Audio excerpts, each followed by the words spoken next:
হে মহান শিল্পী, হিয়াৰা মধু, অসমৰ মুকুতা, তোমালৈ আজি বৰকৈ মনত পৰিছে অ। নিশা হলে চকুল পাগৰে তোমাৰ নামত। তোমাৰ বিয়োগত আজি প্ৰকৃতিখনে নীৰৱ হৈ পৰিল জানা দাদা। সঁচাকৈ তুমি মানৱৰূপী দেৱতা আছিলা, কিন্তু আমিহে তোমাক চিনাত পলম কৰিলো। তুমি জানানে দাদা, তোমাৰ শোকত আজি দেশৰ প্ৰতিজন লোকে হিয়া উজাৰি কান্দিছে, য'ত জাতি ধৰ্ম ধনী দুখীয়াৰ কোনো ভেদ নাই।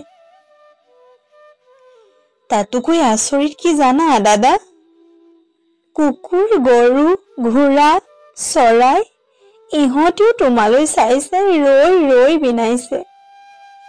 আমাৰ যে লুইতখন, সেই লুইতখনো আজি তোমাৰ অবিহনে থমকি ৰৈছে অ।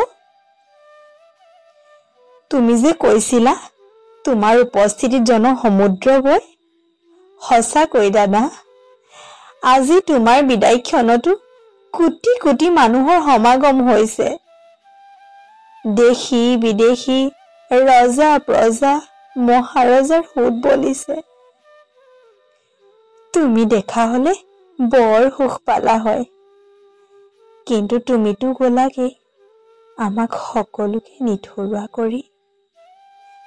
অ দাদা, বাৰে বাৰে আকাশলৈ চকু যায় জানা, কিজানিবা তোমাকেই দেখো।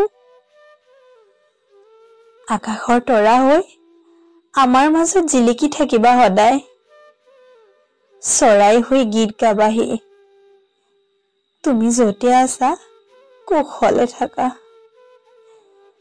বাকী স্বাৰ্থৰে ভৰা কিছু লোকৰ কথা এতিয়া আৰু তোমাক নকওঁ দিয়া, শুনিলে তুমি বৰ কষ্ট পাবা। মাথোন যতে আছা কুশলে থাকা।